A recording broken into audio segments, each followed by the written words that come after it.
Hi besties, welcome or welcome back to my channel. My name is Luna and welcome to Luna's Bookshelf. In today's video, after I posted my 2025 wrap-up end of the year tag, I saw some comment and I saw other people do it as well, talking about their favorite books of 2025. So that's what we're going to do in this video as well. I'm going to show you guys the books that hold a special place in my heart, my favorite books of 2025.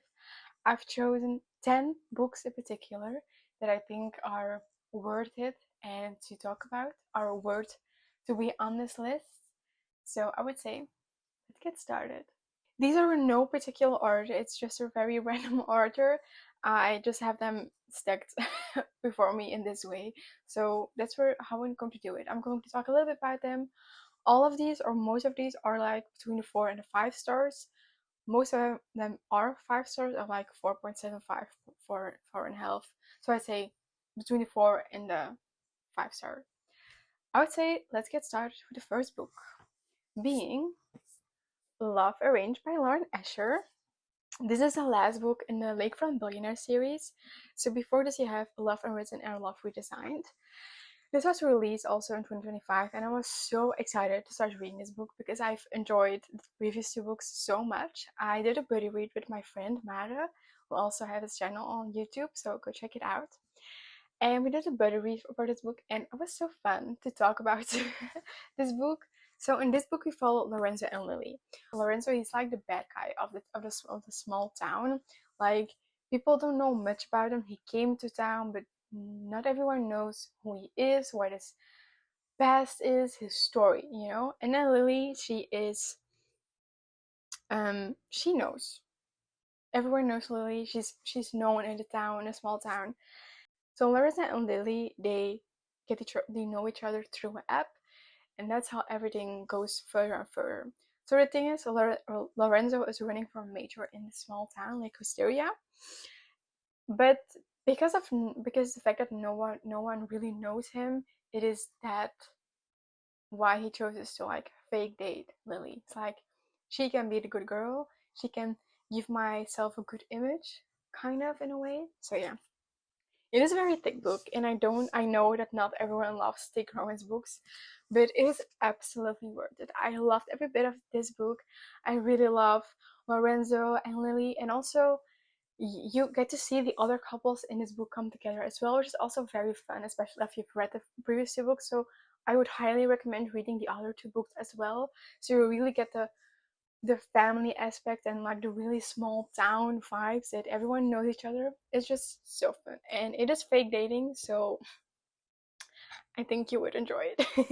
This book is a book that I was super excited for. It is also a new release of 2025, and it's one of my favorite authors, and I was so excited to start reading this book.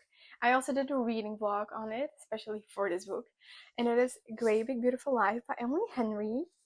So this is her newest release, and I was so excited, for Matchy, to start reading this book because I literally love all of her books. I just recently reread Pop Me on Vacation, and it's just perfect. Everything this woman writes, I'm going to read.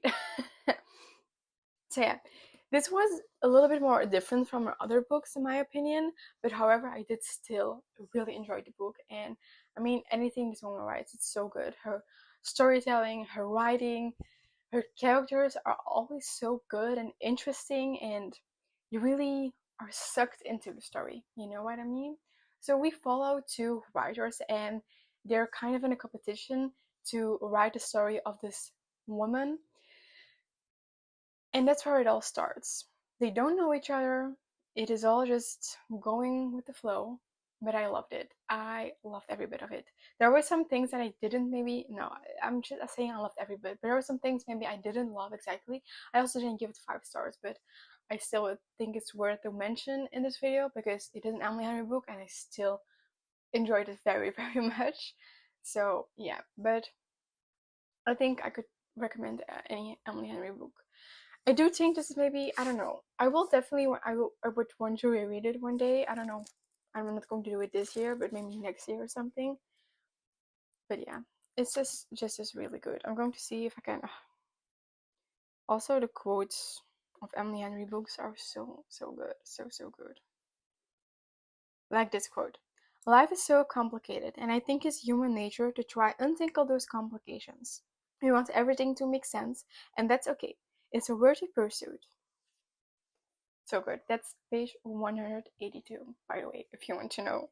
But yeah, it's just so interesting with the fact that you have like, it is also divided in like two kind of POVs, kind of. So you have the POV of them going through it, like the main characters, Alice and Hayden, and then you also have like this other person, Margaret, and she's a famous person, but yeah, they're writing a story about her, or they want to write a story about her, you know. And you also see her telling her past and everything about herself and her family, etc. So I think that was really interesting to do a family Henry. A little bit different, but I enjoyed it still. In 2025, I continued a series I started in, I think, 2022, maybe. I don't know when I started this. And I was like, 2025 is a year I'm going to finish the series. And I did, but I also think it finished me. Because wow, the tears I shed from reading these books. I'm just going to talk about one book, but there are three other books in the series, in the series. But yeah, and that is the Magnolia Parks World and the Daisy Hates World. So this is Magnolia Parks and the Long Way Home. So this is the first book I picked back up to continue the series. I knew when I picked this book up that I liked Magnolia Parks and Daisy Hates. I was not like so invested in it, because I think if I would have been that invested, I would have read it sooner maybe. But when I started back with this book, I was invested. Everything was happening, all of the characters, all of the drama, just everything made me like, I need the other books. There's still another book coming of Daisy Hates. It's not there yet. The Magnolia Parks World is done. I'm kind of sad, but it was okay. I'm fine. I'm okay with it, you know? But the thing is, I know that not everyone likes it, but if you consider starting the Magnolia Parks Daisy Hates universe in 2026, try. It is so worth it. So you follow these elite groups. Kind of, people say it's kind of Gossip Girl, but in London, and I think that's kind of true, to be honest. So you follow this elite group living in London. You have like Magnolia, BJ, and that's where the Magnolia Parks books are about, Magnolia and BJ mainly. And then you have Daisy Hates. So in those books you follow obviously Daisy, you follow her brother Julian, and you also follow Christian. So there you have like three POVs. And everything is connected. Both of these worlds are connected, kind of follow the same timeline, but yeah, through different POVs, obviously. It is sad. Definitely the books, when you go later on, it is sad. And you know what it is? I get why people wouldn't like it. Definitely after reading the first book, it is a book that it has a trope that a lot of people hate, absolutely hate, and it's not my favorite either. Don't get me wrong, I don't like that trope either, but there's so much more than that specific trope to these books that I think is beautiful. The writing, the storytelling, I just love it. And I will definitely be rereading these books one time. Not just yet, because I don't think I can handle that. Be aware, if you are sensitive, there are going to be some tears shed. 100%. I think you can fill up a bowl with the amount of tears I shed while reading these books, especially the last Magnolia Parks book.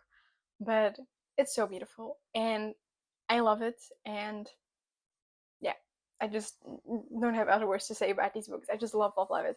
The Daisy Hates Magnolia Parks universe, one of my favorites of 2025.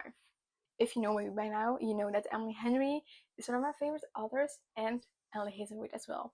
So I've read, I think, 3 books by Emily Hazelwood this year, maybe 4, but I think definitely 3, because I know which 3 I read, but there can be, no, 4. I also listened to one audiobook. But this book, Problematic Summer Romance by Emily Hazelwood. This is the perfect summer book to read.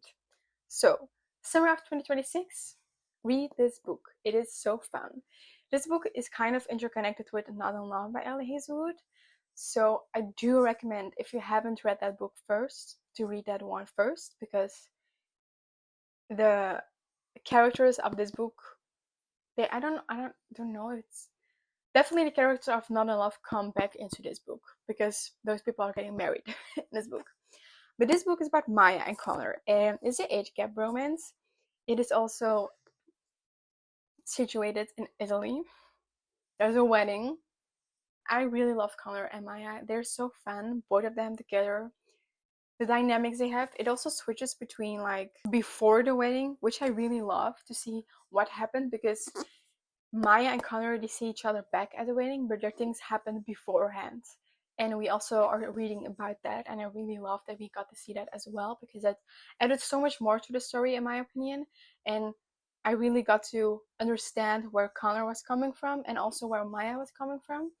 So yeah, highly recommend, especially to read in the summertime. I mean, the cover alone is stunning.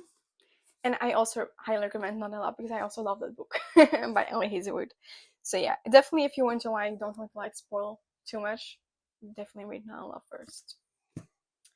This book is a book I also read in a video, I think. Yeah, I did. It is a book that it is part of like it is part of an interconnected series. And the first book I didn't mean I liked it, but I was kind of scared going into the second book because I didn't like the first book as much as I thought I would. But the second book I loved. I don't think I've recognized myself so much in a male main character as much as I did in this book.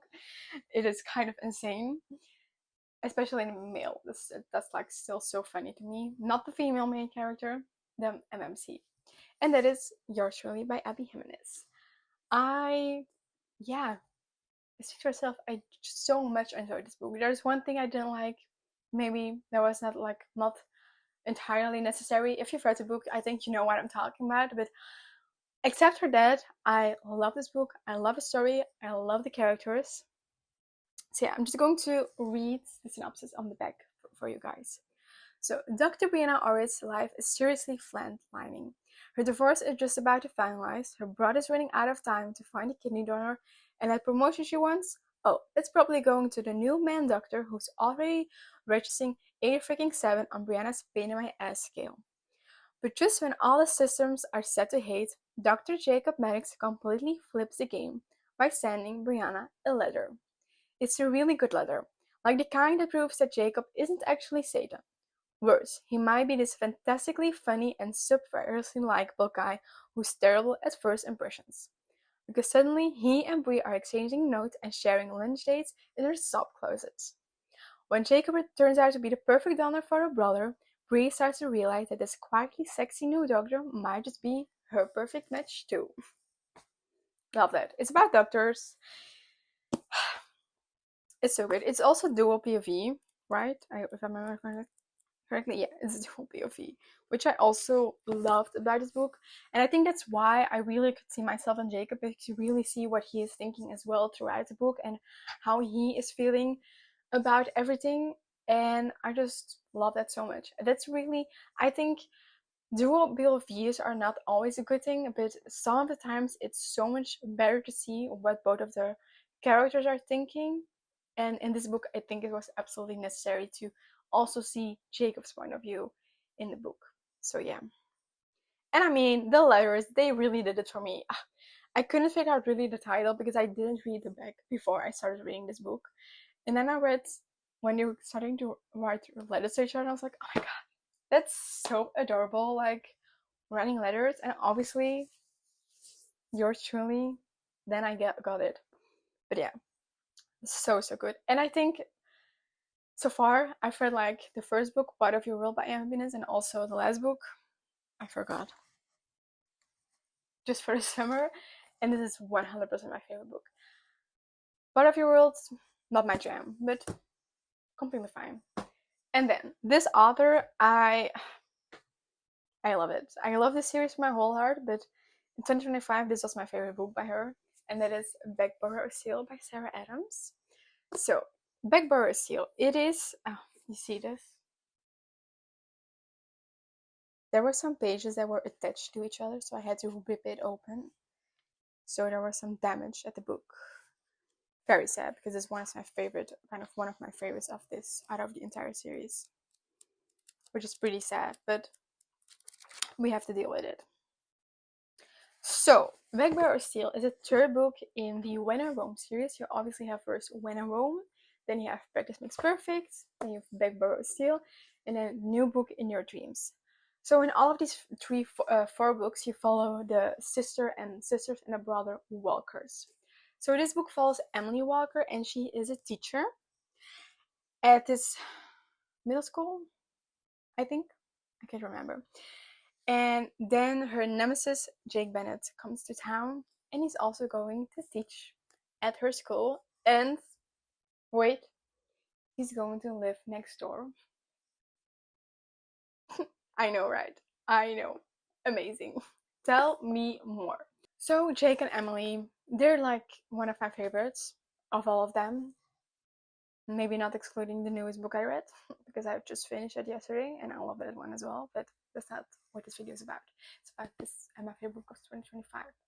So Jake and Emily, they have like this kind of like each other, don't like each other, kind of vibe going on. And they both have a secret. And Emily's secret is maybe starting to get out, but she doesn't want that. And then there's Jake. So this book's also a double POV, so you follow Emily and Jake's I'm sorry, Jake's POV, and I also love that. I think you guys know I love dual POV. I ate it up every time. I don't know much what I can say about this, just except that I love it. I love the small town. I love also the other couples coming into this book as well, which I think is so fun about like this interconnected series, and definitely like these ones with the small town vibes, the ultimate small town vibes. It's so fun to read about and seeing everything come together in this book. So yeah, it is really, really a good book. And then this book, I think it's now, yeah, 2025. I've read all of this author's books, and this is 100% my favorite book by her by now. There's obviously a new book coming out, so we'll see if that tops this one. But the funny thing is that I think that this book is the book that most people don't like. There are other books that people like more from this author, but this is my favorite one, 100% by her, and that is A Novel Love Story by Ashley Poston. This book is the ultimate book lover's dream, I think. I would love it. I would love to go into a book. So we follow Eileen Elsie Merriweather. So Elsie, if you know Ashley Poston books, there's always like this romance, but with magical realism to it. And I love that kind of vibe. That's so interesting, and I really want to read more books in that kind of genre.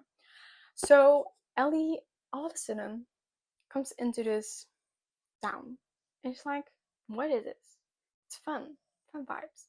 And then she figures out that this town is a town of one of her favorite book series, which is so cool. Like, she comes into this town that's literally based on one of her favorite books. How cool is that? She meets this guy, but she can't really place him in the stories she's read by far. So she thinks he is supposed to be like in the next book. So he tries to figure it out and everything, and then she figures it out, and all hell breaks loose. No, but I really love it. It is so fun, and I really don't know why people don't like this book as much as her other books, because I don't think this is my favorite. And I think it's because of the characters and the whole setting and the vibes that were just perfect to me, that I could read this book again, like literally now, if you would ask me to do it. I would just do it.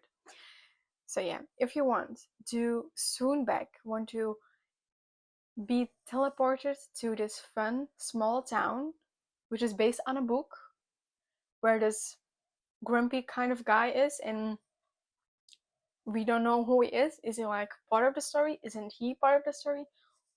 Who is he? Read this book. Read this book. Now, we have 3 more books left. I think I'm going to go with this one first because it's also kind of romance. We've been going into the romance, and the other 2 are more like fantasy. So this book I don't have physically, and it is One Golden Summer by Carly Fortune. I think I talked in my previous video, in my wrap up of 2025 as well, that I have like this on and off good relationship with Carly Fortune books. Other books I didn't really enjoy, but One Golden Summer was such an unexpected good book for me. I enjoyed this book so much. It were the best summer vibes. The characters, I just loved it so much. I was so invested in that story and in the characters and seeing what else happened. It is also the second book after, I think, Every Summer After.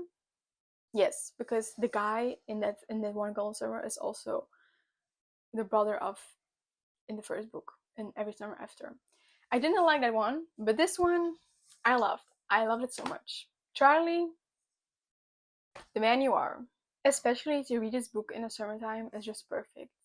Because they're on this lake town, and it is a small lake town, and she is going to visit her grandmother, and she kind of lost her touch with photography, and she's trying to get back to it and to find the love again for it. And I just love to see that, how you can maybe lose something, but you can maybe lose something you love to do, but then grow back to start learning to love it again. And I loved seeing that and reading about that.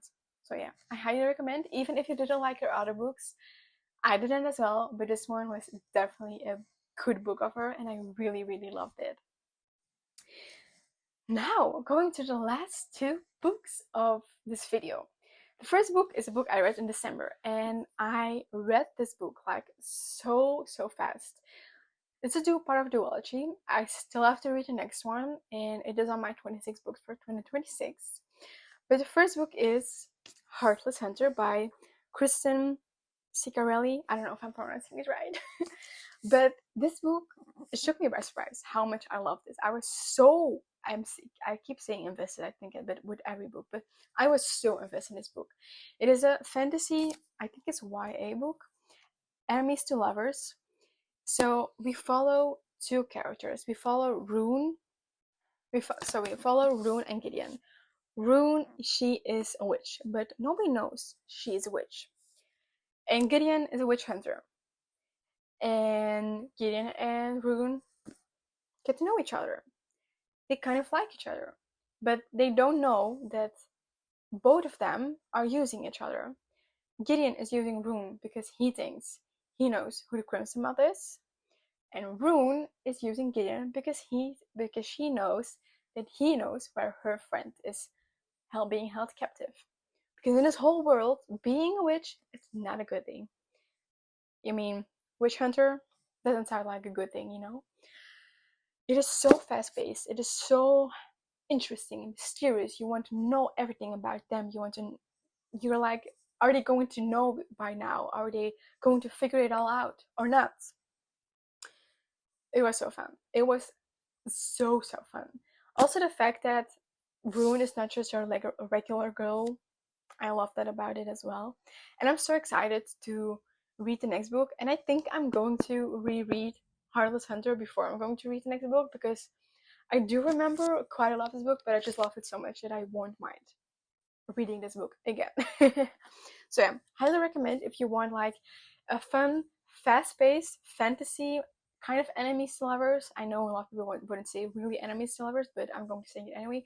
Enemies to lovers, romantasy book. Read it. Now, the last book of this video is a hella good one. I was kind of scared when I picked this book up because I read a book by this author before, and when I read that book, I read it really slow. It was a really slow-paced book, and I was kind of scared that with this book would cause the same and maybe put me into a reading slump, but luckily it didn't. It was such a good book, and that is none other than Bury Our Bones in the Midnight Soil by V.E. Schwab. And I think I say it literally every time I put this book in a video. It is a signed edition, which is also pretty cool if you ask me. So, Bury Our Bones and Midnight Soul follows three young women. It is a it is kind of a fantasy, vampire, lesbian, toxic kind of story. I don't know how to describe it exactly, but that's kind of the plot. So you follow like all these women, these three different women in different time periods. So you have in 1532 the first woman, in 1827 in London the second woman, and then in 2019 in Boston the third woman. And all of these women have something in common. They're connected in a way, but you don't know how they're connected. And that's what I really love, the fact that they are connected, but you don't know how they are connected, and you just really want to know what is all about. What is this book all about? How are all these lives intertwined with each other? So yeah. And also the vibes. Like really fall good vibes. I mean, Page Drops really knows how to do the right books to keep you interesting. It's a little bit different from other books, but I just loved it. And it is so good. It is the best. I just highly recommend. And I think the best thing to do with this book is to go in this book very much blind, because it just adds so much more to the mystery and to the like wanting to figure out how everything is connected with each other. So yeah. So all of the books, oh my god, it's going to fall. That were all of my 10 favorite books of 2025. I had a really good reading year. I loved most of the books I read last year, and it's so fun. Let me know what your favorite books were in 2025. Your favorite 10, your top 5, your top 3.